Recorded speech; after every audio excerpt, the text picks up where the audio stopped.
नमस्कार। पशु परिचर भर्ती के विस्तृत सिलेबस को लेकर, प्रश्न उत्तर डिलीट और बोनस को लेकर, जूनियर अकाउंटेंट भर्ती में 23% डिलीट होने पर पेपर सेटर पर कार्रवाई को लेकर, जुर्माने को लेकर, एलडीसी भर्ती में आउट ऑफ सिलेबस मामले को लेकर इस वीडियो में विस्तार से चर्चा करूंगा। एलडीसी भर्ती के 40 से ज्यादा प्रश्न आउट ऑफ सिलेबस के दिए जाने पर कल जयपुर में धरना प्रदर्शन हुआ। उसके बाद राजस्थान कर्मचारी चयन बोर्ड के अध्यक्ष आलोक राज जी ने अपना जवाब दिया। हालांकि उन्होंने पहले भी जवाब दिया ट्विटर पर और आज पुनः उन्होंने ट्विटर पर जवाब दिया। उन्होंने क्या जवाब दिया, उनके जवाब में कितनी सच्चाई है और तथ्य और फैक्ट बेसिस पर जवाब है या बेतुका या यूं कहें तो अनलॉजिकल जवाब है। मैंने उनका रिप्लाई भी दिया। क्या रिप्लाई दिया इस पर विस्तार से चर्चा करेंगे। बोनस को लेकर भी कई सवाल खड़े होते हैं, विस्तार से चर्चा करूंगा। पशु परिचर भर्ती सिलेबस को लेकर यदि आप मेरे चैनल पर पहली बार जुड़े हैं तो चैनल को सब्सक्राइब कर लें ताकि लेटेस्ट जानकारी आपको मिलती रहे भर्तियों को लेकर के। अक्सर सुनते हैं कि सरकारी कार्यालयों में जाते हैं तो इधर से इस कमरे से उस कमरे में, उस कमरे से इस कमरे में पूरे दिन दौड़ाते रहते हैं, अकाउंटेबिलिटी तय नहीं करते हैं। कौन तय करे, समझ में नहीं आता कि काम कौन सा बाबू करेगा, कौन सा अधिकारी करेगा। एग्जाम्पल देखें तो कभी 10 नंबर कमरे में भेजेंगे तो कभी 12 नंबर में तो कभी 20 नंबर में, वापस वहीं आ जाते हैं कहीं पर तो 10 में। सोचते हैं कि पहले 10 से वहां क्यों भेजा जब यहीं होना था। ऐसे ही पशु परिचर भर्ती के सिलेबस को लेकर राजस्थान कर्मचारी चयन बोर्ड अक्सर कहता रहा है कि भर्तियों का सिलेबस विभाग तय करता है, बोर्ड तय नहीं करता। जब आंदोलन हुआ उसके बाद खबर आई तो विभाग ने कहा कि बोर्ड ने हमको कभी कहा ही नहीं कि विस्तृत सिलेबस के लिए कोई पत्र ही नहीं लिखा। यदि भेज देते तो हम कब का ही भेज देते। अब आया मामला, अब भेज देंगे। तो कर्मचारी चयन बोर्ड अक्सर छात्रों को इस बात का जवाब देता रहा कि पशु परिचर भर्ती हो या कोई भी भर्ती का विस्तृत सिलेबस बोर्ड तय नहीं करता, विभाग तय करता है। लेकिन उन छात्रों की उस पीड़ा को नहीं समझा जो छात्र बार बार विस्तृत सिलेबस जारी करने की मांग कर रहे थे। या तो छात्रों को कहते कि विभाग के पास जाइए, या उस रिप्रेजेंटेशन के आधार पर, उस ग्रीवेंस के आधार पर बोर्ड विभाग को पत्र लिख देता कि छात्रों की मांग आ रही है, आप इस पर विस्तृत सिलेबस जारी करें, आप बताएं आपको जारी करना है या नहीं। क्या ऐसा किया? या आखिर पत्रों का खेल, आखिर खेल क्या है, समझ से बाहर है। अब देखते हैं कि विस्तृत सिलेबस विभाग ने अवगत में आया मामला, विभाग जारी करता है क्या। लेकिन अपना जवाब देने के साथ बोर्ड को यह भी सोचना चाहिए कि ये ग्रीवेंस आ रही है, ये समस्या आ रही है तो उस विभाग को पत्र लिख देना चाहिए था। विभाग उसके बाद जारी नहीं करता तो देखा जाता। क्या बोर्ड ने कभी पत्र लिखा? पता नहीं। क्वेश्चन डिलीट के मामले में बोर्ड के अध्यक्ष कह रहे हैं कि मैं बोनस के फेवर में हूं और हम राय ले रहे हैं अलग अलग। लेकिन 4 नंबर बिंदु पर कहते हैं कि आपकी स्क्रीन पर है कि क्वेश्चन डिलीट नहीं हो। इसको लेकर 22 जून और 13 जुलाई को जो पेपर हुआ उसमें उन्होंने कहा कि हम उम्मीद करते हैं कि डिलीट नहीं होंगे, उसकी रिकमेंडेशन कमेटी से नहीं आई। ये पहले से उम्मीद शब्द ठीक है, क्योंकि मीडिया में या कहीं पर भी बयान दिया जाता है, मंत्री या अधिकारी बड़े सोच समझ कर देते हैं, कुछ चुनिंदा शब्दों का उपयोग करते हैं जिससे बचकर निकल सकते हैं। लेकिन पहले से कैसे कह सकते हैं कि उस भर्ती के अंदर कोई पर्सन डिलीट नहीं हो? क्या कमेटी पर आपने कोई दबाव बना दिया कि कोई डिलीट नहीं करोगे? मीडिया में गलत खबरें छपती हैं और बहुत सोशल मीडिया पर माहौल खराब होता है। देखेंगे बाद में कोर्ट में जाएगा, क्या होगा वो देखा जाएगा। तो ये एक सबसे बड़ा सवाल है। अब आते हैं जूनियर अकाउंटेंट भर्ती के मामले पर। 23 से ज्यादा प्रश्न डिलीट होने पर काफी सोशल मीडिया पर मुद्दा छाया। बोर्ड अपना सफाई और जवाब पेश करता रहा। बोर्ड ने फिर से आज कहा कि हमने ब्लैकलिस्ट कर दिया है पेपर सेटर को और फाइनेंशियल भी पेनल्टी की बात कही है। तो मैंने कहा कि क्या आपने 1000, 2000, 5000, 4000 रुपए, 10,000 रुपए पेनल्टी लगा करके छात्रों को एक ये मैसेज दिया कि हमने पेनल्टी की? कितने हजारों छात्रों का भविष्य बर्बाद किया है। क्या 5-10 लाख रुपए की पेनल्टी नहीं होनी चाहिए? क्या कोई एफआईआर दर्ज नहीं होनी चाहिए? या मात्र इसलिए कि दिखाने के लिए कि हमने ये जुर्माना लगा दिया? क्या फर्क पड़ता है वो फर्स्ट ग्रेड के या कोई अच्छे पद पर होंगे, 1000, 2000, 5000, 10,000 रुपए की पेनल्टी के कर दिया उन पर क्या गुजरेगी जिनका भविष्य बर्बाद हो गया। तो लाखों में जुर्माना नहीं लगना। जो पैसा नहीं बता रहे उससे कोई गोपनीयता भंग तो नहीं होती पैसा बताने से, कहीं कुछ छुपा तो नहीं रहे। अब पता नहीं, बोर्ड जवाब दे, जनता मांग रही है। अब आउट ऑफ सिलेबस एलडीसी भर्ती के लगभग 40 से ज्यादा प्रश्न आने पर बोर्ड बार बार अपना जवाब दे रहा है। बोर्ड कहें तो अध्यक्ष जी कह रहे हैं कि ये जनता का एक परसेप्शन है, जनता का व्यू है, और आज फिर कहा कि परसेप्शन है, कोई आउट ऑफ सिलेबस नहीं था, उनका कहना है। साथ में ये भी कह रहे हैं कि कमेटी तय करेगी, एक्सपर्ट तय करेंगे, मेरा मानना वो उसमें बातें कह रहे हैं। आज सबसे बड़ा एक विवादित विषय बन गया है, क्या किसी भी आयोग या बोर्ड के द्वारा दिया गया सिलेबस और जो मिनिमम क्वालिफिकेशन दोनों को मिलाया जाएगा तो वो सिलेबस होगा, या जो बोर्ड या आयोग जो सिलेबस जारी करेगा वो सिलेबस होगा। क्वालिफिकेशन किसी भर्ती के लिए क्यों दी जाती है, सबसे बड़ा सवाल ये भी बन गया। ये बहुत बड़ा एक डिबेट का विषय बन चुका है, और देखा जाए तो कोर्ट के अंदर बहुत बड़ा बहस का मुद्दा बना है, चैनल के ऊपर भी लाइव डिबेट का भी, कि किसी भर्ती के लिए योग्यता क्यों तय की जाती है, सिलेबस क्यों जारी किया जाता है। क्या राजस्थान हाईकोर्ट के तमाम फैसले जहां पर सिलेबस जारी करने को कहा गया हो उनका वायलेशन नहीं है, उनका उल्लंघन नहीं है, यूं कहें तो। क्योंकि सिलेबस से क्यों जारी किया जाता है, क्वालिफिकेशन क्यों रखा जाता है, ये कॉन्ट्राडिक्शन हो गया।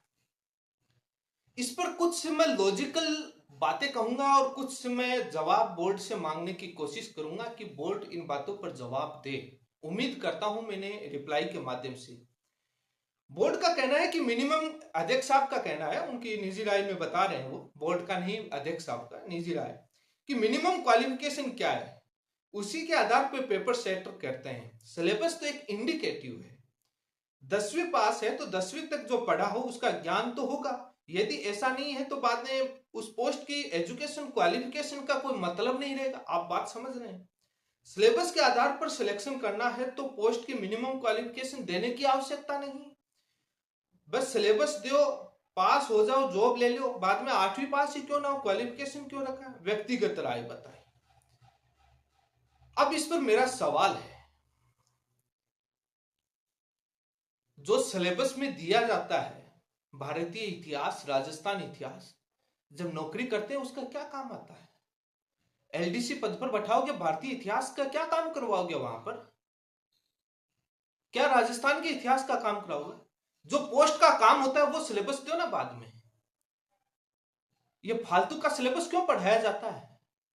आज भारत की कोई भी एग्जाम हो, भारत का इतिहास, राजस्थान का इतिहास, वो इतिहास, भूगोल, ये क्यों?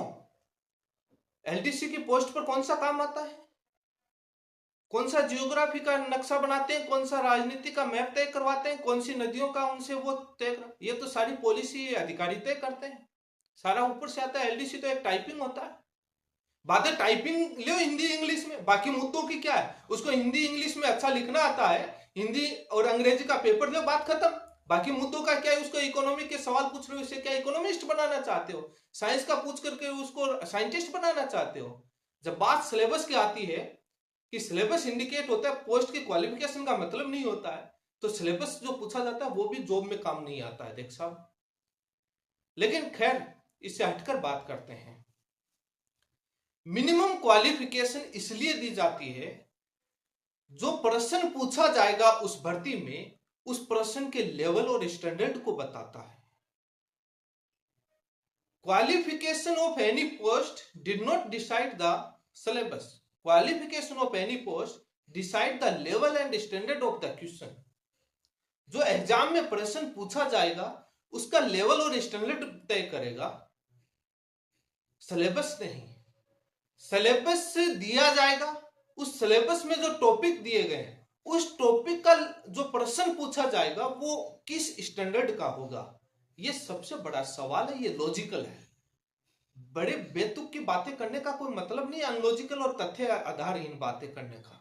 इनका जवाब है तो बताएं। सबसे बड़ा विवाद ये बन गया कि क्या क्वालिफिकेशन है वो सिलेबस डिसाइड करता है, या क्वालिफिकेशन और सिलेबस दोनों मिलकर सिलेबस डिसाइड करते हैं, या क्वालिफिकेशन का क्या काम होता है, सबसे बड़ा सवाल है। एक उदाहरण है, आप साइंस के अंदर जैसे कोशिका बायोलॉजी का, फिजिक्स में लिया आपने धारा टॉपिक करंट ले लिया, केमिस्ट्री का लिया कुछ भी ले लिया, आपने आवर्त सारणी ले ली, कोई एलिमेंट लोहा तत्व ही उठा लिया, और हिस्ट्री के अंदर आप कोई टॉपिक, राजनीति, इकोनॉमी, कोई भी टॉपिक किसी भी लें, उस पर पीएचडी तक रिसर्च होती है। हजारों पेज के अंदर थेसिस से लिखी जाती है, हजारों पीएचडी होल्डर्स के द्वारा, हजारों लेखकों के द्वारा अपना ओपिनियन और अपनी नई नई भारत में और विश्व के अंदर सर्च हो रहा है, डिस्कवर हो रहा है, खोज हो रही है। कोशिका के ऊपर इतनी बड़ी खोज है, इतना है कि पढ़ते पढ़ते थक जाओगे, और हजारों पेज में बुकें छप चुकी हैं। लेकिन वही कोशिका शब्द यदि 8वीं क्लास के पोस्ट के हिसाब से दिया जाता है तो कोशिका की खोज किसने की? वही यदि कोशिका 10वीं क्लास तक के सिलेबस में दिया है, क्वालिफिकेशन 8वीं पास रखी है तो कोशिका की खोज, 10वीं पास रखी है तो कोशिका के अंदर माइटोकॉन्ड्रिया क्या है, लाइसोसोम, राइबोसोम जो भी है वो क्या है, उसके बारे में डिटेल में जाए। 12वीं पास रखी गई है तो उसके अंदर डिटेल में जाएगा, उसकी केमिकल रिएक्शंस को लेकर कैसे एनर्जी प्रोडक्शन होता है, क्या एटीपी होती है, क्या होता है। और यदि करंट की बात की जाए धारा की, तो धारा की मात्रा क्या होता है वो 10वीं तक, जब 12वीं जाएगा तो धारा के अंदर बहुत बड़ा रिसर्च हो चुका है करंट के अंदर, उसमें पूछेगा। और उससे आगे जाओगे तो बहुत, आप उसमें ग्रेजुएशन रखी है साइंस की तो आपको कोशिका के ऊपर उसी प्रकार का सवाल। पीएचडी यदि आपकी क्वालिफिकेशन रखी है डॉक्टर उपाधि वाली, तो उस पर आपको रिसर्च लेवल के सवाल पूछे जाएंगे। ये क्वालिफिकेशन तय करता है कि सिलेबस से जो दिया है, जो सिलेबस में जो टॉपिक दिया है, उसके क्वेश्चन का लेवल एंड स्टैंडर्ड क्या हुआ। 8वीं क्लास वाले से आप पीएचडी लेवल का प्रश्न नहीं पूछ सकोगे। जो योग्यता, जो मिनिमम क्वालिफिकेशन, ये तय करता है। उदाहरण के तौर पर अध्यक्ष साहब से मेरा निवेदन है कि बिजली विभाग का सिलेबस एक बार देखिएगा। वो मैथ, साइंस या रीजनिंग या जीके, हिंदी के अंदर वो मोस्टली तय करते हैं, कई बार चेंज होता रहता है। उन्होंने साफ लिखते हैं वो कि जो हमारी मैथ पूछी जाएगी वो 10वीं 12वीं के स्टैंडर्ड के अधीन होगी। एएन का पेपर है तो 12वीं के स्टैंडर्ड की मैथ होगी, 10वीं का है तो 10वीं के स्टैंडर्ड। अब मैथ में पीएचडी होती है तो वो स्टैंडर्ड मेंशन करते हैं, और क्वालिफिकेशन के हिसाब से जूनियर इंजीनियर का है तो 10वीं के बेसिस पर, क्योंकि डिप्लोमा होल्डर उसमें अलाउ आ जाए, किसी भर्ती में अलग अलग की बात कर रहा हूं। यदि उसमें ग्रेजुएशन वाला है तो 12वीं लेवल की तय कर दी, हायर पोस्ट है तो ये क्वालिफिकेशन के अकॉर्डिंग स्टैंडर्ड तय होता है। भारत का कोई भी उठा करके देख लीजिए, हर टॉपिक पर रिसर्च होती है और उस टॉपिक पर हजारों पेज छप चुके हैं। इतना अथाह भंडार है कि उसकी लिमिट नहीं है। लेकिन यही मैंने जवाब उनसे मांगा है। मैंने कहा कि आपकी व्यक्तिगत राय है, ठीक है, पल्ला झाड़ रहे हैं बात कह करके, लेकिन एक्सपर्ट आएंगे आपको, उनको ये भी तो कह देंगे देखो मेरा तो ये राय है कि सिलेबस में जो आता है वो क्वालिफिकेशन में होता है, तो इन बच्चों ने तो पढ़ा ही होगा ना, तो ये आउट ऑफ सिलेबस कैसे होता है। आप अपना ओपिनियन थोपने की कोशिश नहीं करेंगे क्या? दबाव प्रक्रिया चलती नहीं है क्या? मनमानी चलती नहीं है इन आयोग और बोर्डों की? दुनिया इतिहास जानती है, पीछे का इतिहास उठाकर देखिए। लेकिन सबसे बड़ा ये सवाल है, आप सिलेबस की बात कही और टॉपिक की बात कह दी। सिलेबस के अंदर जो जूनियर अकाउंटेंट भर्ती में मैंने पीछे का एक वीडियो बनाया, उसमें विस्तार से बताया है। उसमें आप देखना, जो सिलेबस में आपके टॉपिक नहीं डाले हुए, जो आप बोले इंडिकेटिव का मतलब यह हुआ कि कोशिका टॉपिक डाल दिया या आपने साइंस टॉपिक डाल दिया। जब आप भारतीय इतिहास डालते नहीं है तो भारतीय इतिहास का सवाल कैसे पूछेंगे? आप भारतीय संविधान का टॉपिक डालते नहीं है तो उसका सवाल कैसे पूछेंगे? सिलेबस इंडिकेटिव टॉपिक तो मेंशन होना चाहिए, और क्वालिफिकेशन उस टॉपिक के लेवल एंड स्टैंडर्ड को तय करता है। क्या वाहियात है। इसीलिए मैंने कहा कि लाइव डिबेट करिए बच्चों से, किसी चैनल पर, किसी के साथ भी, पता तो लगे। हर बात पर अपने आपकी बात को, मैंने ये भी कहा कि ये तो ट्विटर है, ठीक है, आपका प्लेटफॉर्म है, मोदी जी की तरह मन की बात करके चले जाते हो, छात्र कमेंट कर देते हैं, जो आपके पक्ष में लगता है उसके पक्ष में, फेवर में आप जवाब दे देते हो, बाकी को इग्नोर कर देते हो।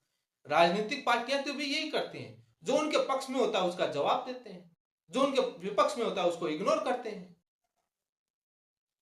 ठीक है, आपकी व्यक्तिगत राय, आप बोल रहे हैं जांच करवा लीजिए, लेकिन सबसे बड़ा विवाद का विषय बन गया है।